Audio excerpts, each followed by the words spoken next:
out at Paris Fashion Week. Yeah. Why did you do that, and what did it mean? You know, I do certain things from a feeling. I just channel the energy. It just feels right. It's using a gut instinct, a connection with God, and just brilliance. You know, like as if you ask like Tanya Harding how she did the triple flip or the triple spin. Yeah. She was in so much practice that when it was time for her to skate in a competitive format, it just happened. Like it happened outside of practice. It happened in the real format, and that's what's happening. Is God is like preparing us for the real battles. And we are in a battle with the media. Like the majority of the media has a godless agenda, and the jokes in that work, and this whole like, oh yeah, he's crazy and all these things, they don't work because the media has, you know, they've also watched travesties happen, just even specifically to me, and just watch it and act like it wasn't happening, and they stay quiet about it. What if they? I want to answer the white. Yeah. I feel like someone caught what I was saying, the comparison to Tanya Harding about the White Lives Matter. You know, my dad is an educated ex-Black Panther, and he put a text to me today. He said, "White Lives Matter, ha ha ha ha ha," and I said, I thought the shirt was a funny shirt. I thought the idea of me wearing it was funny, and I said, "Dad, why do you think it was funny?" He said, just a Black man stating the obvious. Yeah. And, you know, my dad doesn't listen to rap music, and he's like super educated. We opened up a water distribution center in the Dominican Republic together. He's like the original Steve Jobs, but he was getting blocked every which way with all of his ideas, and he didn't have an endless bank account, and he didn't have an Instagram. So all these ideas, he had to like take them back and compress them. Like my dad is the most brilliant person that I know, and we actually have a strained relationship because I was taken from him, because my mom was an actress, so she was a liberal, and my dad would see certain things and say, you know, we should do it this way, we should do it that way, and the people got around my mom and pulled her away, much like, you know, Kim is a Christian, but she has people who want her to go to Interview magazine and put her ass out while she's a 40-something-year-old multi-billionaire with 4 Black children. And this is how fashion wants to, how they want to present her.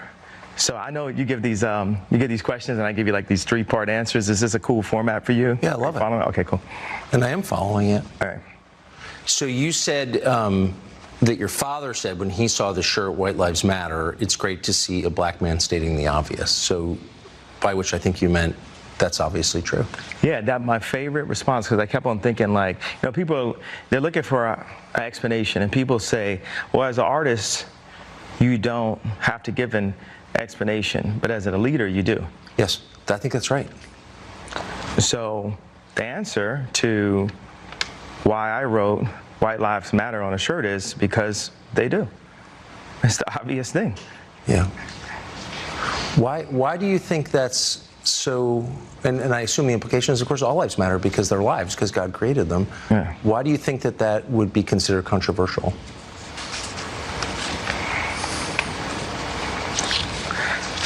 Because the same people that have stripped us of our identity and labeled us as a color have told us what it means to be Black and the vernacular that we're supposed to have. My dad grew up as a military brat,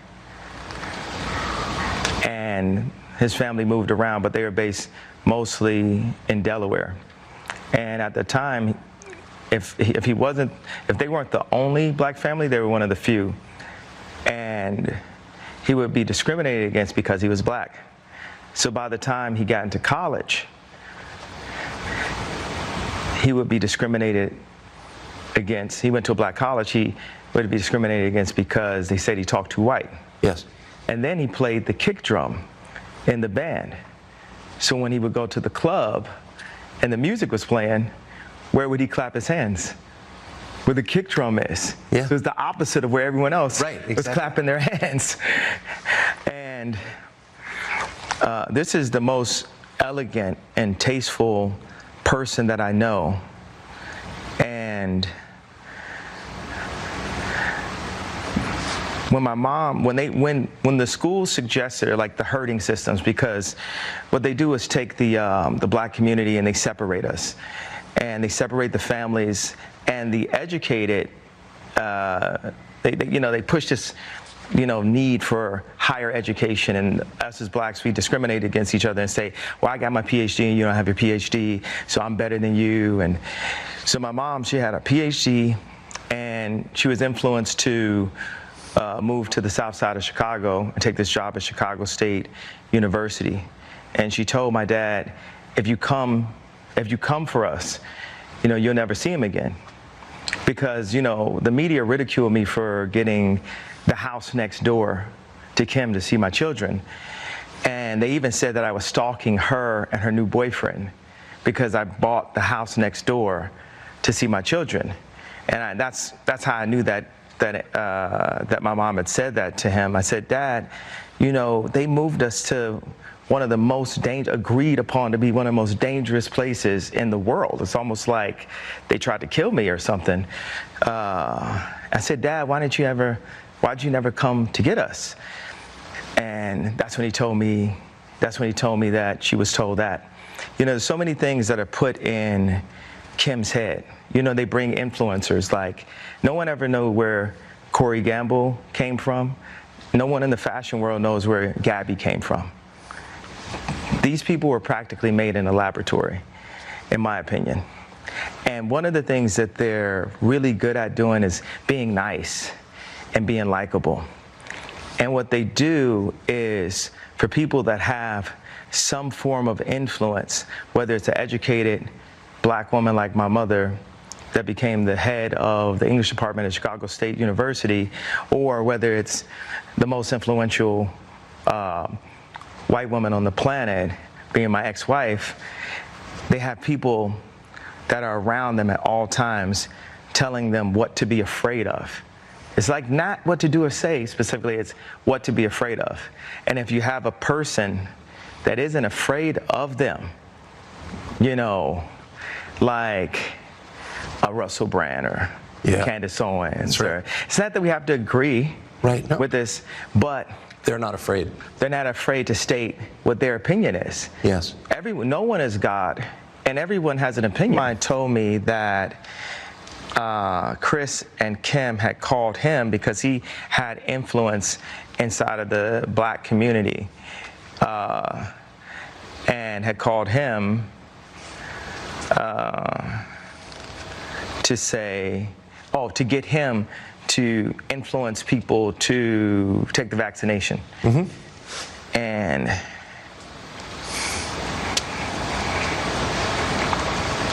I don't have an opinion on that. I just want to state that as a flat statement. But it was wild that I didn't know how close my own wife was to the Clintons. I didn't know, I didn't realize it at the time. That you were married to her? And I was married to her. How close was she to the Clintons?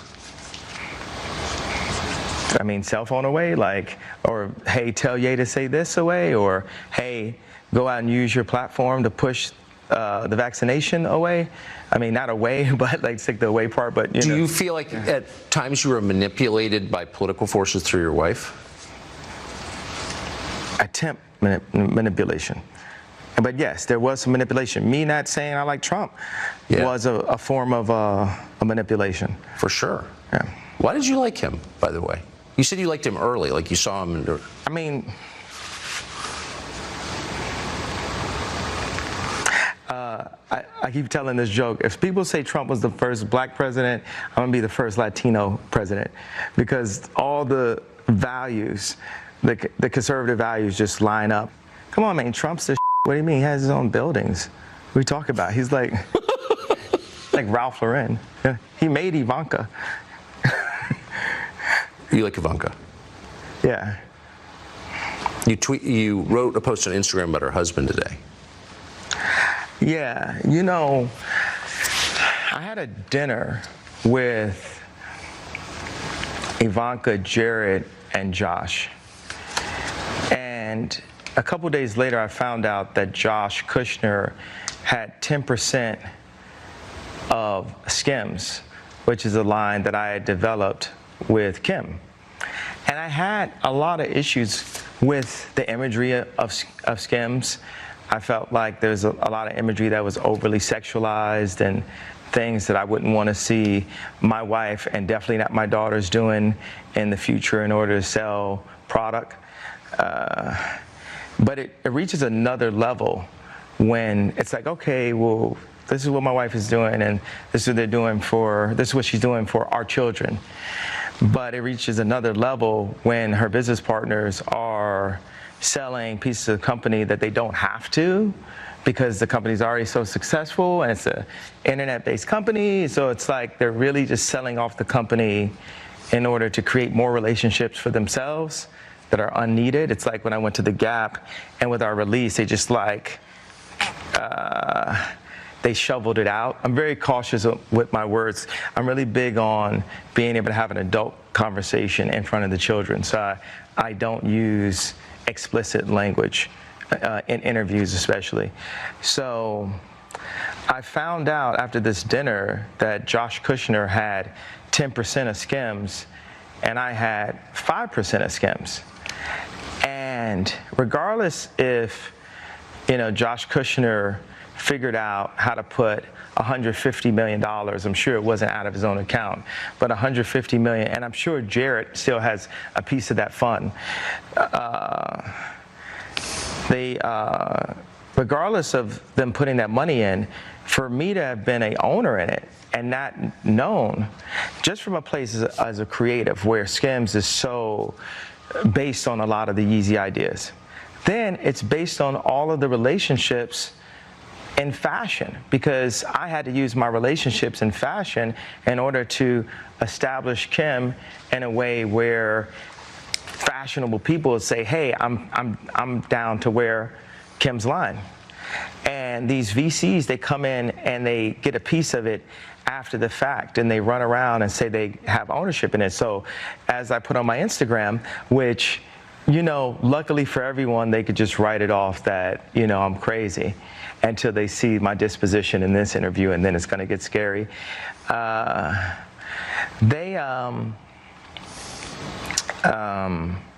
said, hey, Josh, what if I had 10% of Karlie Kloss's lingerie shapewear swimsuit line, and you have 5% of it, and you didn't know? How would that make you feel?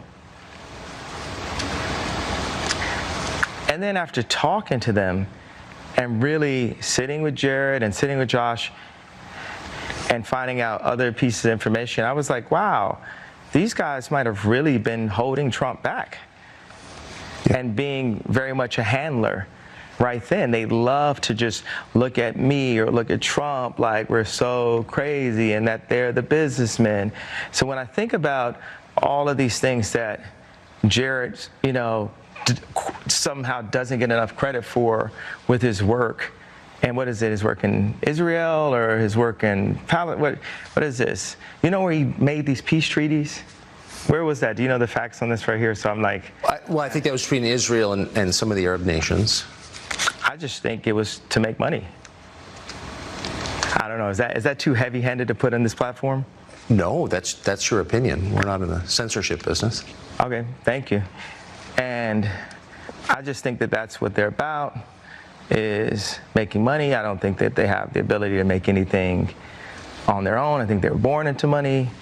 And for me, as a maverick and a talent and a person that's been, beat, kicked, lost everything, said to have lost my mind, went from pull myself up by my boot. My boots don't have straps on them, but I say pull myself up from my boots to becoming a multi-billionaire that gets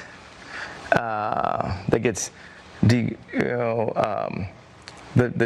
price every year of my net worth goes down every year on Forbes. They just keep on slowly just taking it down every year. It's like really a weird thing. But as a person that has really built something from nothing, when I sit across the table from a Josh Kushner and he just feels so entitled to that idea, and this person has never brought anything of value other than so-called being a good venture capitalist, I have a major issue with that. And it makes me feel like they weren't serving my boy, Trump, the way we could have, because, you know, Trump wanted nothing but the best for this country. And it doesn't, like, Moses stuttered. And saying God is not always going to bring the most perfect personality. A lot of times, the most fake people, their job is talking and making people feel comfortable. Yeah. You know, and the realest people are going to make you feel uncomfortable at first. So if someone ever says anything like, oh, you did a great job, it's praise God. It's funny, atheists love the term narcissist when you believe in yourself. Right. They say that it's narcissistic. You know, I love the dynamic of how you compare, you show that there's still humanity even with the position that God has placed me in. Why did Moses smite the rock? Why did he get that frustrated? And just to be able to be gentle, to be more gentle. You know, God is alive. Look at this right here. Look at how quiet it is right now. It's only God. God is of order. The devil is of chaos. That is true. You know, we are.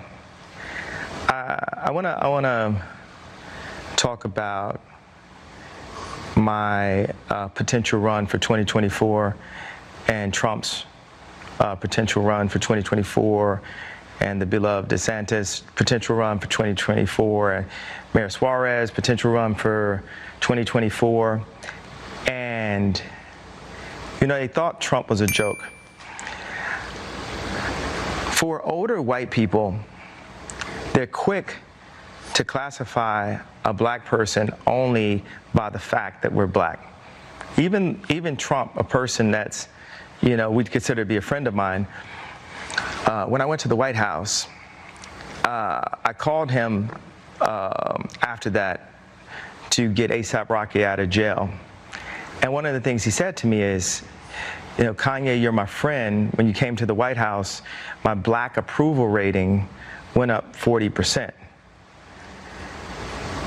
And for politicians, all black people are worth is an approval rating. The Democrats feel that they don't owe us anything, and Republicans feel that they don't owe us anything.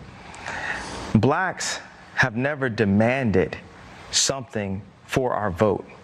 And that's something I talked to Ice Cube about.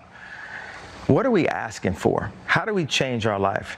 If all of our organizations and all of our colleges and even our title as black was made by white people, all of our jobs, and Black Wall Street,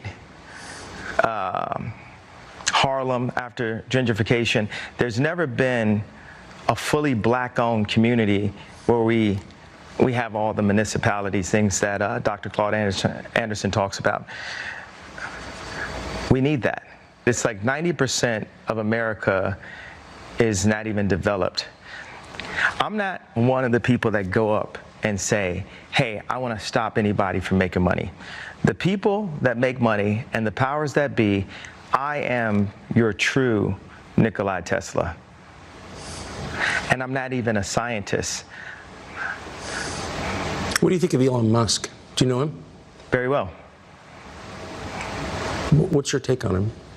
You said that because I said Tesla? I did, yeah. It's just the first thing that popped. And that everyone's always like, oh, Elon's got these answers. I think he's a great team player. I never actually told people that I liked Trump when he was running because I was bullied by Hollywood. Because I stayed in Hollywood and people were like, think about your kids, and I'm trying to hold on to the marriage, so I'm just biting my tongue. Like, there's so many fathers and mothers that go to work every day and they're in a situation where they're biting their tongue because they think it will be better for their children. That's right. So even me in my position, I was biting my tongue on my political opinion because I thought it would be better for my children. Think of that. Tucker, I thought a lot of things, and forgive me for doing this, but I'm going to unpack all of this on my show tomorrow. Find me at youtube.com/Jason Whitlock. But listen, that's a man wrestling with his faith in God and wrestling with the fame that makes him money and makes him rich. Right. And so throughout that interview tonight, I heard a guy that's a devout Christian, and I heard a guy that is cursed with the disease of fame. It's undermined his ability to be a good father. It's undermined his ability to be a good husband. It's undermined his happiness. He wants to be a Christian, and the things he said about his faith and just wearing the lanyard with the ultrasound, all of that. I love that about Kanye West. It scares the heck out of the left to see someone like Kanye West, that popular, that influential, his skin color, that has those Christian values, because that's what's really under attack, his Christian values. It scares them. They don't want him to survive. They're using him. I'm going to make an analogy. Kunta Kinte and Roots. They got him out on a tree and they're whipping him. What's your name? And they want him to say left-wing liberal, and he won't say it. He keeps saying, I like Trump. I like God. I'm a Christian. And they keep whipping and slashing him, and they're trying to make this man bow down to the liberal attack, his Christian values. It scares them. They don't want him to survive. They're using him. I'm going to make an analogy. Kunta Kinte and Roots. They got him out on a tree, and they're whipping him. What's your name? And they want him to say left-wing liberal, and he won't say it. He keeps saying, I like Trump. I like God. I'm a Christian. And they keep whipping and slashing him, and they're trying to make this man bow down to the liberal orthodoxy, and they're doing it as a message to me and everybody else. If you don't get in line with what we want you to think, every black man, every heterosexual black man, every black man with Christian values, we will beat you into a pulp. Kanye's man enough to stand up. I wish more men were. What does that do to you, to discover that you can be one of the richest, most famous people in the world, and you still don't have the simple right to say what you really think? What it does to Kanye is make him realize the importance of God and his faith, because that's the only protection you have. Again, the guy used the words that I believe. This is demonic. Everything the left preaches to black people, you should be overweight. You should kill your babies in the womb. You should embrace a negative culture that teaches you to kill each other and disrespect each other. It's a death culture. It's a genocide. It's demonic, just like Kanye West said. I hope he wins his battle with fame, because if he does, he's a very important voice, Tucker. How can you say you respect someone or a group of people if you don't allow them to reach their own conclusions about the world around them? If you respect a man, you let him say his piece and you listen respectfully. It's clear as day the left doesn't respect black people. We're being used as pawns in their demonic game that they're playing, and I know that sounds hyperbolic, but it's just factual. It's a death culture. It's hostile to Christian values. You have to throw them all out in order to serve their political movement. You have to be pro-abortion. You have to believe in the matriarchy and the disruption of the nuclear family. If you're a person of faith, black, white, whatever, if you understand a biblical worldview, family is at the heart of all of it. And that's why Kanye is so devastated, because his family has been destroyed. His wife is eating from the forbidden fruit of feminism, the matriarchy, and the left's demonic culture. His family has been destroyed. Any person with just a layman's understanding of faith, of Christian faith, the family's at the heart of the structure. That's what God designed. This man's family's been ripped apart because his wife won't buy into his vision. She's been influenced by the Clintons and the Democratic left. These people have all been bought and paid for. This man is paying a heck of a price. I'm very proud of him. So I go back and forth sometimes on Kanye because, again, he's struggling with fame, and he'll do some things that are inconsistent with his Christian values. But overall, is Kanye trying to be a force for good? Absolutely. Yeah, he is, which counts. Jason Whitlock, thank you for that. Great to see you. Thank you.